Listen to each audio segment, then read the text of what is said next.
Warning: the following video may contain content that are not suitable for some audiences. This includes sexual and explicit language. Viewer discretion is advised.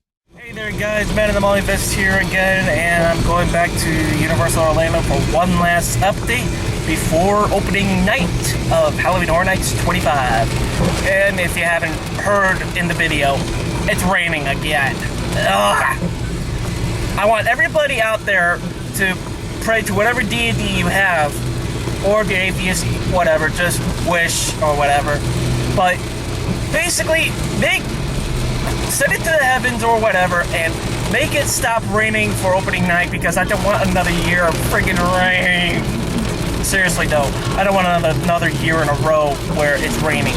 Especially on the 25th, year of them doing this. So, yeah. Yep, let's actually cut to the park now. They still haven't replaced the banner with HHN 25 yet. They need to get to it before Employee PV Night, or maybe it'll be put up by after Employee PV Night. Also on that note, does anybody have an extra ticket? Because I want to go to Employee Preview Night. Looks like they peeled off the plastic on the second floor, sorry for the glare, of the fermentation tanks. They've already got a few of the televisions up, so yeah, this is going to be opening up in about 2 weeks. So if you're going to Halloween Horror Nights, and if you miss the September months, I'm going to guarantee you that this will probably be open during October, so keep an eye on that. Here's another view of it from the inside. If you saw my previous video, you could see inside of the interior, and the interior is already finished, so they're pretty much ready to open until they get the Jumbotron pieces up. And by the looks of it, the Jumbotron is just about done. All they have to do is get the pieces over there done, and then yeah, then we'll be able to see, sports programs all the way across from the lagoon, which is pretty awesome. And here's the last angle of the NBC Grill Brew right here. So that's where you're gonna enter from, and it looks pretty much done. Looks like they cut off the Actually, I stand corrected. You could be able to go on the second floor.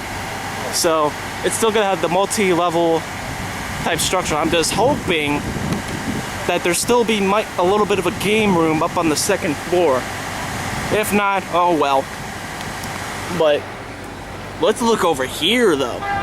Let's get to the next segment for the closer look. Okay, on top of these, structures right here for the lights, here are what the signages are so far. They're missing one over here, so they're missing that, but we've got Purge, Insidious, which I really could not wait to go in because that movie scared the crap out of me, the first one. Second one, I like the story. Third one, Freddy vs. Jason. And of course you got in the middle, Jack with Halloween Horror Nights 25.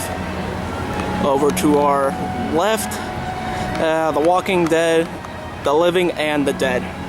And I kind of lost interest with The Walking Dead. I even tried to watch Fear the Walking Dead, and you know what? After one episode, I didn't even bother watching the other ones.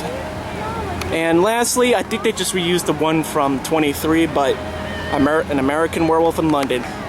It's going to be a carbon copy of the previous one, just with more scenes in it, I think. Or updated puppets, which I can't wait to see. And of course, this is where the annual pass holder early access for the houses are going to be, and me and my buddy are going to be here early at like 2 o'clock to be able to get in front of everybody, because I don't want to be stuck out here when it's about to rain. So yeah, let's actually get inside of the park and I'll show you more updates of what's going on in there. I was about to show you what they would be having at the bar, but they got this up here instead. I could have gotten you early access on what was the drinks that going to be, but I could show you what that. They'll still serve you those soda and water at least. They finally removed the banners because of, Rock Universe. Here's the Usher one right here.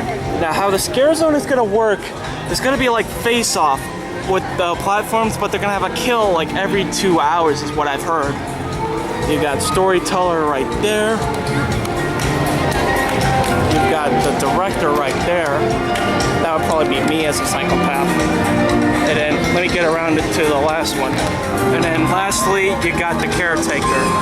And of course, right across is the huge stage for Jack's Back. Of course, here is more updates for Evil's Root, which is kind of like a sequel to Evil Grown, or Grown Evil would actually be more accurate. So, yeah, a lot more. They definitely got a lot more props. This is gonna definitely be a congested zone, especially with the stage up there now. And yeah, that's pretty much it. Unfortunately, that's another day where they're not showing any new TV shows or a preview for a movie. Blanca. I'll come back and show you the rest of the Jack stage once those character greets is gone. So I'll make my way back around to show you the full stage.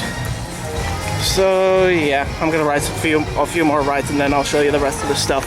Actually, looking at it now, now they actually add more jack-o'-lanterns to the ground.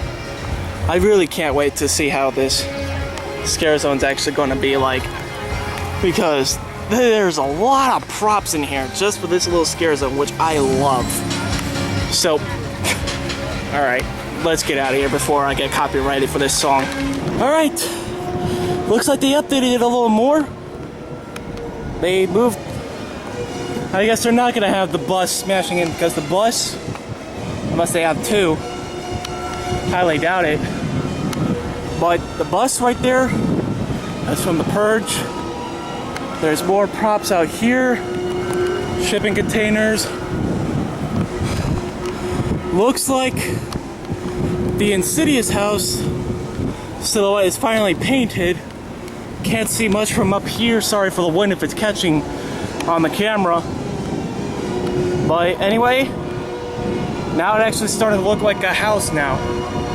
So it looks like you're gonna walk around that bus, which is pretty awesome. So let me show you Cary, Ohio. Well, it looks like they got the little stand here out for the Insidious house now. So cool information for you right there. It'll be ready next Wednesday.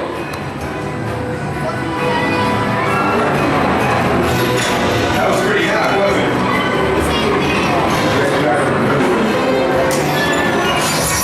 Well, after Rock the Universe, they finally took down the cloth, and now you can finally see Bill and Ted's Excellent Halloween Adventure. Party on all those days, bro. Sorry about that. It is confirmed that Diagon Alley will be open during Halloween Horror Nights 25. So, yeah, if you want to be able to go on Gringotts with a minimal wait time and all the other attractions in there, might as well go during Halloween Horror Nights. Yeah, it's open, so that's pretty cool news. So yeah, let me show you Cary, Ohio. Well, since they got those walls up, I'm guessing the exit is going to be somewhere around there or farther out, but I'm not sure. But nothing else much has been updated, but they did add these portable, sound speakers in. They're bolted on, so I can't pull it out. But anyway, like I said, nothing much else has been updated, and they better have Ohio plates. Aha! Thank you very much. At least you're keeping it with Cary, Ohio. But you need to bring the modern ones, not these ones, dudes. Anyway, there's still the snack shop right there. Actually, let's zoom in on a little more of the details. That's pretty cool. And of course, you got the huge ass, Cary, Ohio drive-in or die-in. Well, let me get closer to it. And then, of course, there's the percussion guys up there. Yeah, the food truck and the, street dancers are over here now. Hopefully they move them out by Halloween Horror Nights, but there it is. Now let me show you Shady Brook. All right, there's some more updates for you. They actually got the decorations all the way up there, which is pretty awesome. I don't see the blood yet, so I think I'll put it on afterwards. But I'll show you what's going on with the cop car too. Looks like Shady Brook is its own state here, so yeah, either it's city plates or its own state, so that's pretty cool right there. So just for the license plates freaks like me. So yeah, that's what's going on with this side of it now. Let me show you the bus now. Yeah, this is the only thing that they've updated so far, is just putting the license plates on the vehicles. So that's the update for the bus right now. And then here's the final license plate for Shady Brook. Now, there's both rear and front plates, so this probably takes place where Shady Brook is somewhere near the Midwestern type area. So, yeah, that's pretty much all the updates over here. I don't see any blood strewn all over the scare zone. I guess not yet until they get it done. But also, let me show you one more thing. They finally got the banner up here for the costume contest over here for Shady Brook. So, yeah, that's pretty cool too. So, yeah, that's pretty much all the updates up here. Only small minor changes to it, including adding license plates to the vehicles to make it more lively. So, yeah. And of course the gazebo. I guess that's pretty much it for all the updates over here. So I'll maybe record some more stuff in the meantime. It looks like they finally put up the banner for Body Collectors Recollections for right over here. And instead of having the other one right here to congest it, they put the other banner right there for... crap, I already forgot. Freddy vs. Jason, if my memory serves me right. Yeah, actually it is. So yeah, now they finally got these up for tomorrow night. This is weird. They closed up the Aftermath store to get ready to transform it into the Halloween Horror Nights 25 store, which I think that's going to be cool to see. Oh, they're smart. They actually closed up these shutters too, so you can't actually see inside of what they're going to do to it. Oh well. They already got the carnival games out here for Midway, I'm going to call it. And for the first couple of weeks, you can go to a buffet here. It's for annual pass holders, and I forgot the rest of the stuff, but it'll be with characters in there, which maybe I'll try that in the next day or so. So, yeah. They already got the other one out for tomorrow night for American Werewolf in London, too. And here's the last wait time screen for Jack's Back, 25 Years of Monsters and Mayhem. Well, with that last note, with that last wait time stand, I'm calling it a day and gotta rest up for opening night. So I have been the Man in the Molly Fest. Time to gear up for the next event, and I'll see y'all on the front lines.